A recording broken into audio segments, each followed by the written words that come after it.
Good morning! We're somewhere in the south. I started out the day with my regular camera and then switched to my new Osmo. You tell me if you can tell the difference.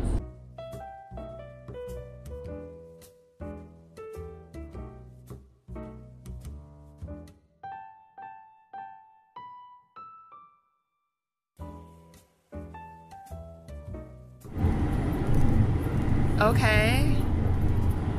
Take a short video. Look at some surf. Look at some surf.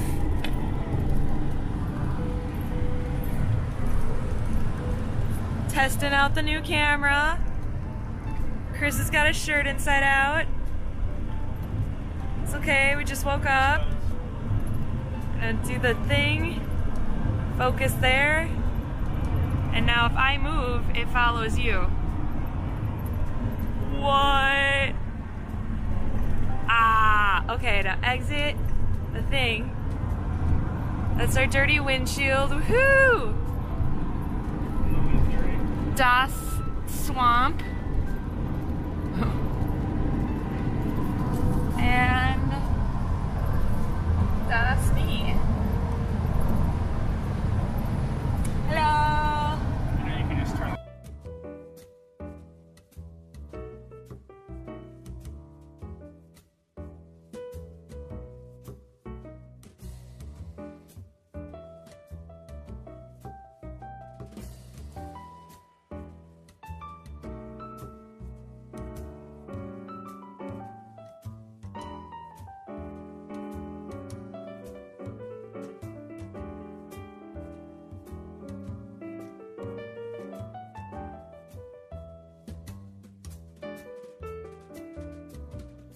The minute we pulled into the city, I knew I had found a place that I loved. The architecture alone was enough to turn heads, and I felt like I could wander there all day long and never ever ever get sick of all the beautiful houses and all the different colors and listening to the music playing on the streets. No matter where you go in the French Quarter, you can hear someone playing music, and it's just an artist's dream. I absolutely love this city within moments of getting there.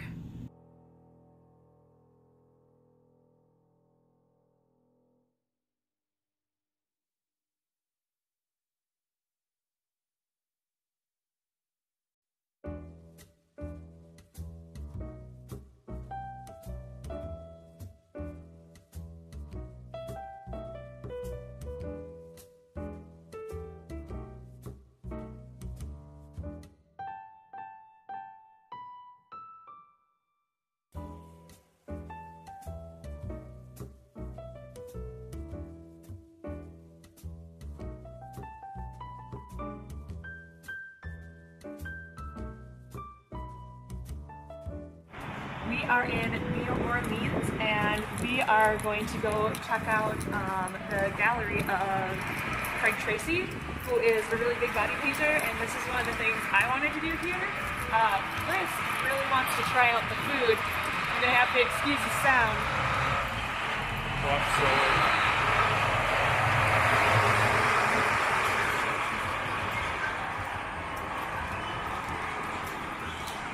But I personally can't wait to see the city as a whole, honestly. And I think later tonight we might do a ghost tour. What do you think, Chris? Ghost Sounds tour? good to me.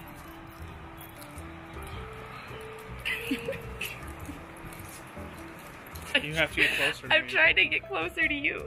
I haven't figured out how my camera works yet, obviously. So the very first place that we stopped was the gallery of Craig Tracy. This was the only thing I had on my list that I personally really wanted to do in New Orleans, besides just wander the city on its own. He is an amazing body paint artist. He was a judge on Skin Wars and a part of the World Body Paint Festival.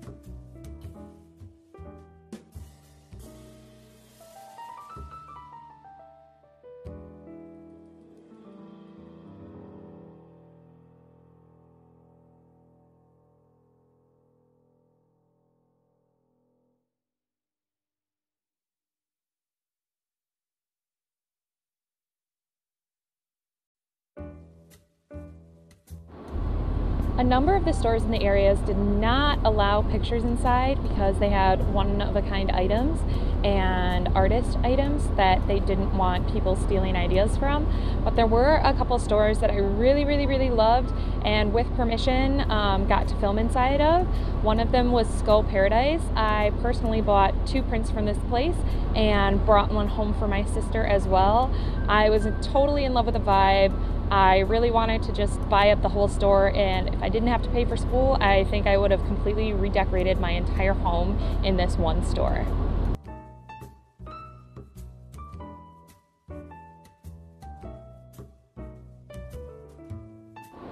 The next place that I absolutely fell for was called Haunt NOLA.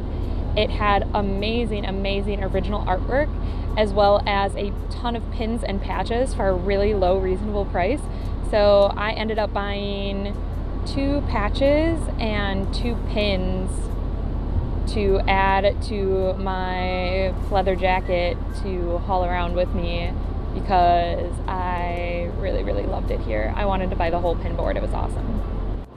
Around the square in the center of the French Quarter, there is this beautiful park and a very large church. And if you go outside of the park, there are a ton of independent artists that have all of their artwork set up for sale, as well as lots of vendors offering tarot card readings, some food vendors, street performers. The city is just overflowing with art.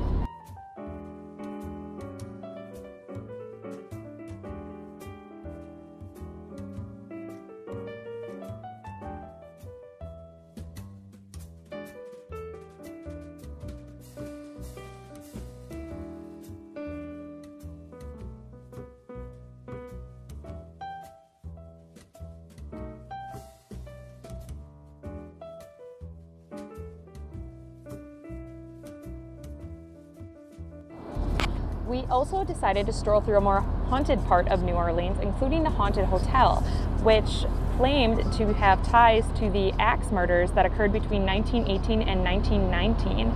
The mystery today remains unsolved, with the murders stopping just as mysteriously and quickly as they started. The murderer claimed that he would only kill those who did not play jazz music within their home. Most of his victims were also female and of Italian descent.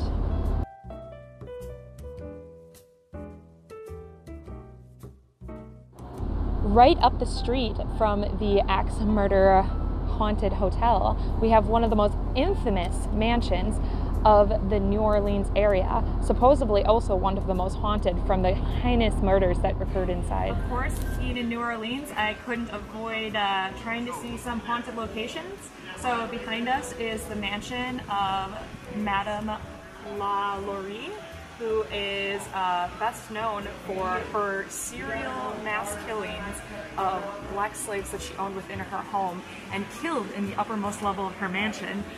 Eventually, when the mansion burned down and police went to investigate, they found out that the mansion was actually set on fire from one of her slaves that had chained herself to the stove and tried to kill herself just so she wouldn't have to go to the top level of the mansion. The lady of the house ended up fleeing back to France, where she stayed in exile and died sometime later.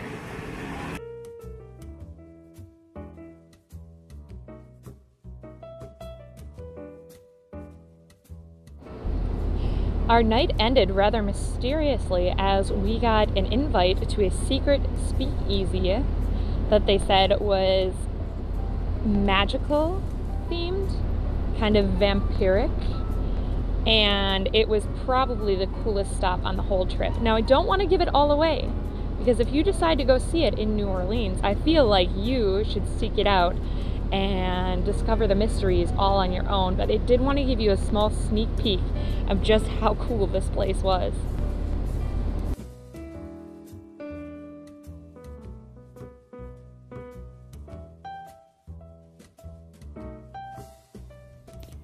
To learn how the night ended in New Orleans and catch up with me while I'm filming this, which is in Texas, go ahead and check out my new video. If you haven't already, go ahead and like and hit the notifications bell. This will keep you in the loop as I upload new videos.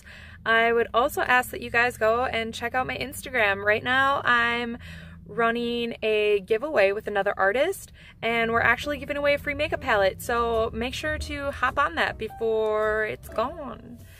Thank you as always for watching, and I will see you next time.